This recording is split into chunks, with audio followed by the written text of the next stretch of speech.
Hi, everyone. Welcome back to the Art of Living Well podcast. We are here to talk about the 2024 health and wellness trends. And this is such a fun episode. We love doing this episode. And we are here together today on this very sunny day in Minneapolis. And I guess we'll first start talking about the movement trends of 2024. Well, And can I interject real quick? yes. But we do want to just talk about the detox that's coming up. Yes, for sure. So less than a week from now, our detox is starting. So if you live out of Minneapolis, message us ASAP if you want to join, and maybe you'll have to join a couple days late, but you can still be part of our community and our program. So we have the 14-day liver detox. It'll start January 7th, but you can start whenever it works in your schedule. We love doing this extended detox program for the January quarter because it allows you to continue on those really good habits that you're going to pick up during the first 7 days, add back some foods, which is optional, with our help and support, and just really kickstart this new year, prioritizing yourself and how you want to feel and getting better together. Yes. And being part of a community, which is so important because we need to lift each other up and help each other out and urge each other on. And it's so nice to be part of the community. And, as much as Marnie and I have done this many times, both by ourselves, we need you guys. Like, we love being part of the community. We do the detox when you're doing it because there's just something about doing a challenge like this together. Oh, that makes it easier and more fun, honestly. Yes. And we learn something new about ourselves every single time we do it. So even if you've done it before, join us again. And we've got some new additions to the program. We've got some guests coming on for live and recorded sessions. We've got breath work, yoga nidra. We're even doing an in-person sauna and cold plunge event at Sauna Strong for those of you who live in Minneapolis. So sign up.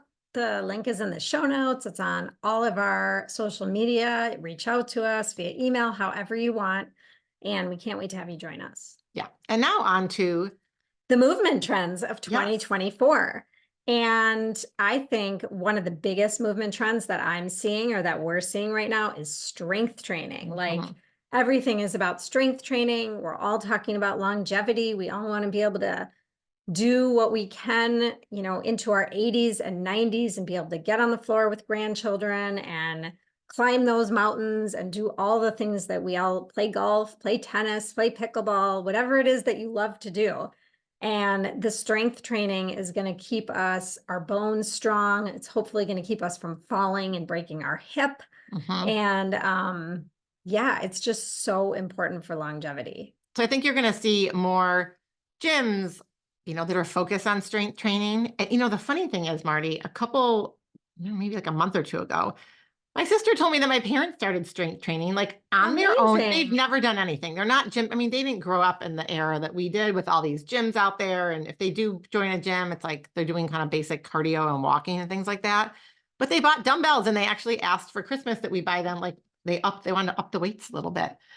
So I think it's great. So there's actually like a recommendation out there, like 2 times a week for 20 to 30 minutes, focusing on all major muscle groups of strength training. So there actually are guidelines out there that I don't think you even really But I think that's kind of the minimum. That's like, the minimum. Actually, but most people aren't even doing the minimum. So if you're not doing any, start with 2 days a week, right? But you could strength train 4 or 5 days a week if you wanted to. Yeah. So I have talked to clients that actually enjoy strength training more than cardio. And I'm like, well, by all means, keep strength training then because it's really good for you. I actually enjoy it more than I do cardio. too. Like enough with the HIIT. I gave that up a few years ago and I haven't looked back. Like every so often when I'm like feeling like I have extra like energy to burn, I'll just want to do like a interval run on the treadmill or some sort of higher intensity kind of workout. But I love the strength training. I just feel so strong when I strength train. It feels really good to feel strong. Yes. But the other trend we're seeing too is not just in workouts, like the physical part of the workout, but also the workout for your emotional and mental health. And so slowing down a bit and doing more yoga and maybe even more gentle yoga. So not the yoga sculpt class with the weights and anything like that, but different forms of yoga. Maybe it's yoga nidra. and then also like Pilates. And so it's a way to work out, but get present and be present in the moment. And maybe it's focusing on your breath work with yoga. So that'll be another trend you'll see out there as well. And also just community fitness, right? Mhm. And, we were working out in our basements for so long during the pandemic alone, which I actually still enjoy doing. But I do enjoy that, community pickleball or tennis or group yoga or whatever it is. Like, I do want that community piece as well. And we're seeing that trend. People are joining gyms again. People are wanting to have community sports and activities. And I don't know about where everyone else lives, but in Minneapolis, there's a couple of these new indoor pickleball facilities opening up that are really popular. And I've gone to one that's only like 15, 20 minutes away from me twice now. And we got a big group together. And once it was with some of our older kids and parents, and we were able to like bring food and drink. And I did it the other night for a friend's birthday. So really fun to incorporate movement into a group activity. The pickleball you can do until you're, you leave this earth basically, right? And so it's a great thing to do for all ages, lots of generations at once. Another thing we're seeing in the movement space is the use of AI technology in our workouts. So you can go onto an AI powered chat GPT, or one of those things and ask for it to provide you a workout or a training plan if you're running a marathon.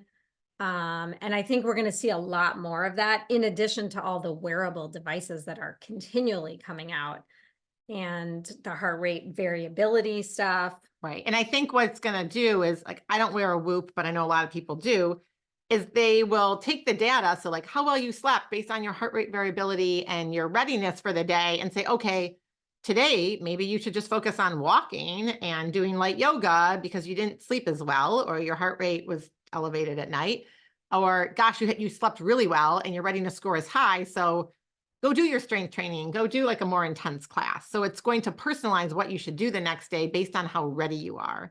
I think that's where we're going to see those two come together. Which is going to be really interesting, right? Like, I wonder, like, I'm very curious to see how that's going to affect or change like what I do already. Well, and it's interesting because I know for myself, I went years and years where regardless of how I slept and how I felt in the morning, I got to that class at 5:30 because you know what? Otherwise I was going to get charged, or, I was just going to get penalized. And so I sacrificed my sleep for the workout.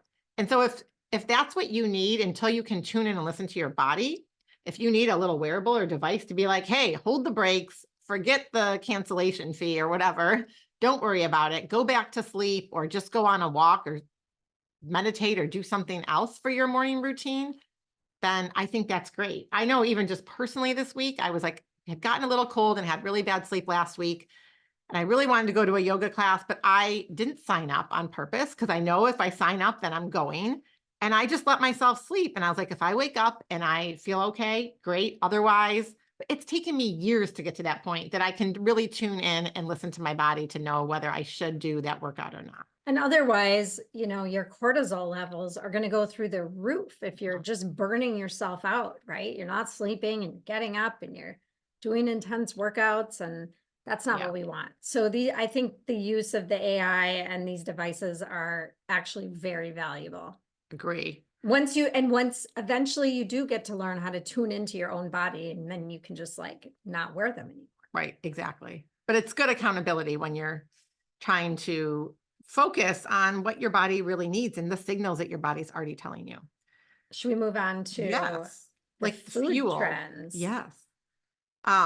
So, there's been a big movement with plant-based diets the last couple of years. We saw a lot of the Impossible burgers and the fake meats. And I think those are going to start to go away just because of all the crap, quite honestly, that's in them. But an overall more plant-based diet, just eating more vegetables and legumes and beans and, organic tofu and things like that are going to continue to rise, which is great. And just a whole foods diet in general, Right. and like not so much like keto focused or, Yeah.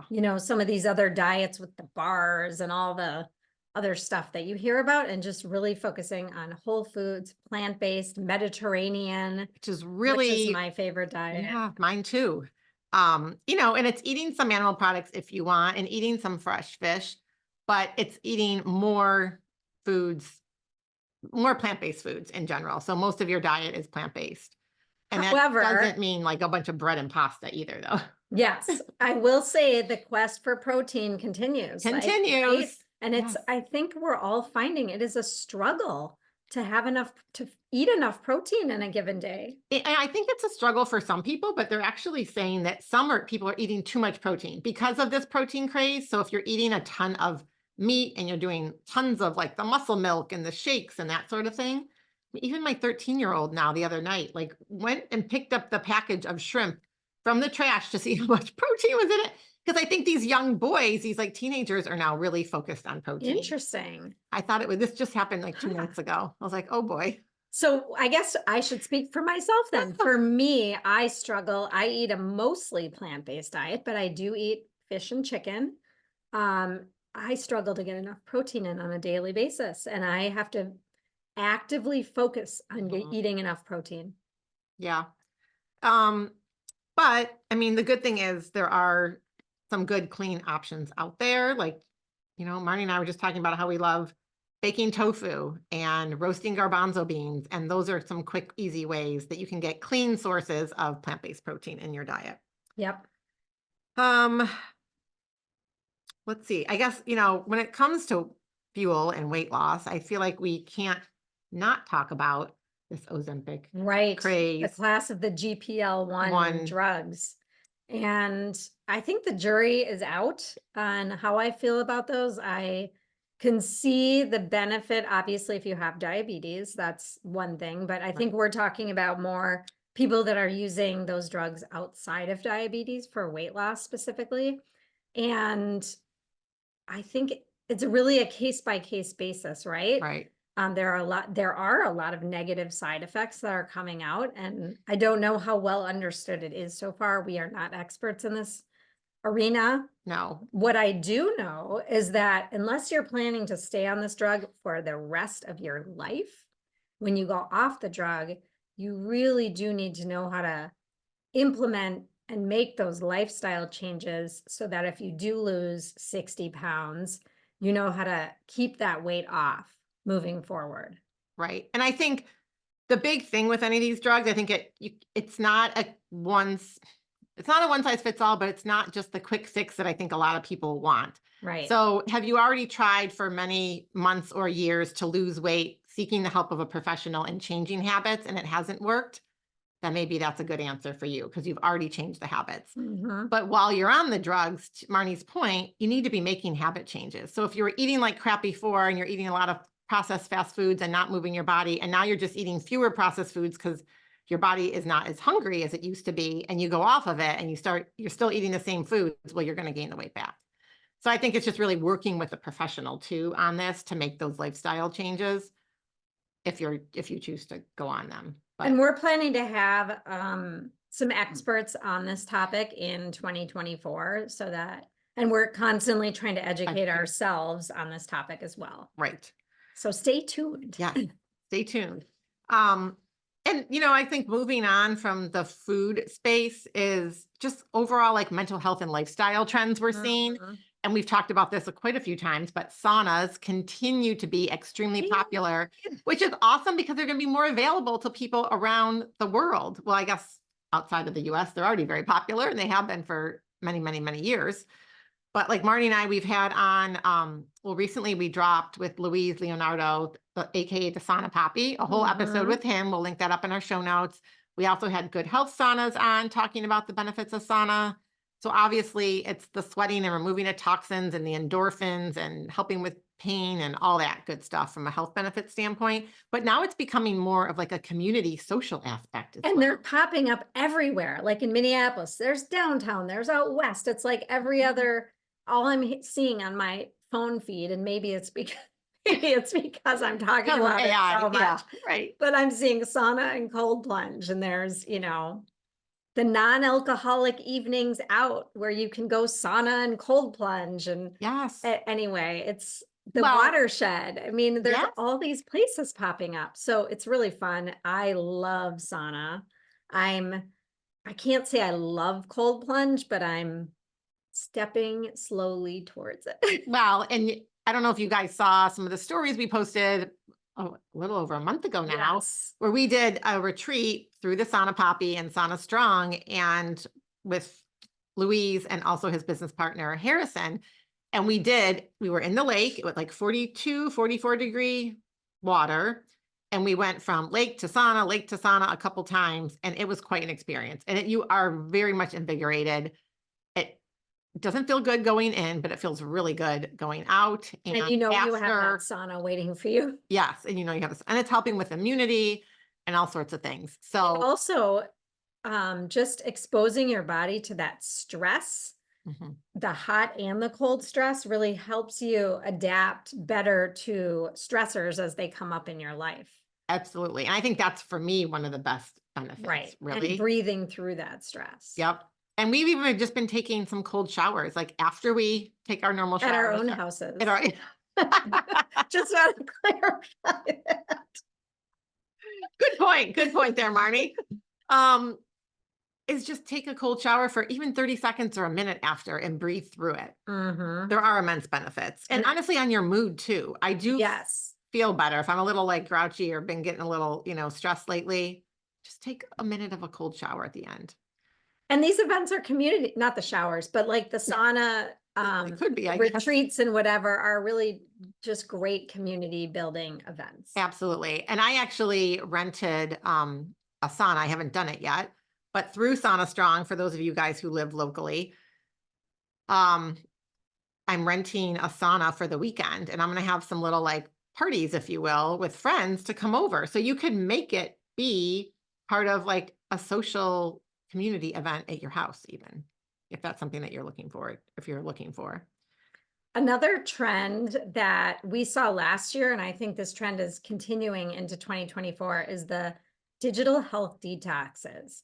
And these are so important just because we're so connected to our phones and our computers and everybody all the time. And it's really giving yourself the time and space to step away from that, which I know is really hard because we're all getting these dopamine hits from our phones constantly.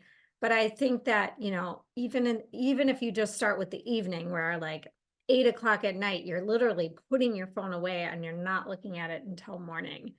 Or if you're on a vacation or whatever it is, really making a conscious effort to take a digital detox. It really allows you just to be more present and mindful in the moment. And, there's lots of devices that we have because we also have like our watch that people are constantly checking or just all these tracking mechanisms, which are great. But again, that takes you away from being present and, maybe find something else that gives you that dopamine hit, like going outside and grounding, Marnie, and walking in the cold, which is what we just did. And my feet were pretty cold. I was kind of dancing more than standing, but or I do feel wired now though, I know, which is kind of weird. There's no caffeine going on here. No. The sauna. And then the other thing is like stacking some of this like habit stacking. You're like, oh gosh, how am I going to do the sauna and do my grounding and meditate? You're going to tell me to do all these things. And we're not telling you to do anything, but habit stacking is a great way. So if you're already meditating and maybe you want to do some red light therapy, which has a lot of benefits, Marnie and I both have these great little portable mats from TheraSage that you could do your meditation or do some stretching or legs up the wall and put the red light on your face at the same time. And I really have enjoyed doing that in the evening because I start to kind of fall asleep then. And then I am just ready for bed. I'm like instantly out. Yeah. Cold. So I've also been doing it in the evening and I do it legs up the wall. I put it on my face. People have been asking me if I've been somewhere warm because they think I look tan. And I'm like, I do not look tan. Interesting. But it's always right after, like the next day or whatever, after I do the red light therapy. I'm like, it's just like giving me, I don't know what's happening. But, but they did say there's no tanning harmful light or sun exposure or anything like that. So I don't know, maybe the skin is just getting more like blood flow or something, but anyway. I mean, it's supposed to help with like natural collagen production from like fine lines, improving fine lines and wrinkles. And anyway, and I think sleep, I know we've talked about this before, probably every year we've talked about sleep. So important though. But most people are chronically sleep deprived or not getting good quality sleep. And people want a quick fix. They want to take a pill and they Yeah. want to go to sleep. And we don't want you to do that. We know you can learn to sleep on your own without a pill. And I think tuning your body into the natural circadian rhythms of the earth is a really good way to do that. Seeing the sunrise in the morning, watching the sunset in the evening, and then taking your body, taking yourself so you match what those natural rhythms of the sun and the moon are doing, I think are really helpful. And, we're going to drop an episode coming up early in this new year with Rudy, who is the founder of Viva Rays. Viva Rays. Yep. And he has these great glasses, but he has an amazing story about literally just getting natural sunlight exposure and avoiding, as much as possible, all the canned, inside lighting transformed his life. Literally. It's a very powerful story that he shares. And quite honestly, I've been wearing his glasses. I'm not wearing them right now, but you probably see me wearing them before when I'm inside and trying to get more sun exposure. And what I noticed, and he talked about this after with us, I haven't worn sunglasses, I'm not kidding you, in over a month. And I know we're in Minnesota in the fall, but it still gets very sunny. When I'm driving, I'm not wearing sunglasses. I haven't been worn sunglasses once, probably since mid-October. Wow. On a walk. And I think it's because of the natural sun exposure that I'm getting. That's so interesting. And I haven't been wearing them as much during the day, but I've been wearing more of the evening glasses. And what we've been trying to take a walk after dinner most nights. And what I've noticed is my eyes adjust to the darkness so quickly now. Whereas it used to be like, oh my God, it's pitch black out here. And I feel like I can see pretty well in the dark, which is kind of a cool thing. But one thing I would challenge you all to do, that I'm going to challenge myself to do, is to light candles in your in your house after dinner. The sun sets in the wintertime, 5 o'clock, whatever, 4:30, 5 o'clock. Turn off your lights, light a bunch of candles. Don't turn on the TV for the evening or your computer, and see what that does to your sleep. Yeah. Yes. And even just dimming, I haven't done the candles yet. I need to do that. My family may start, protesting, but I'm just trying to dim the lights and dim them early. And when you wake up in the morning, the first thing I like to do is raise the blinds to get that natural sunlight. And I know it's inside, it's not going to do as much, but I do think it helps.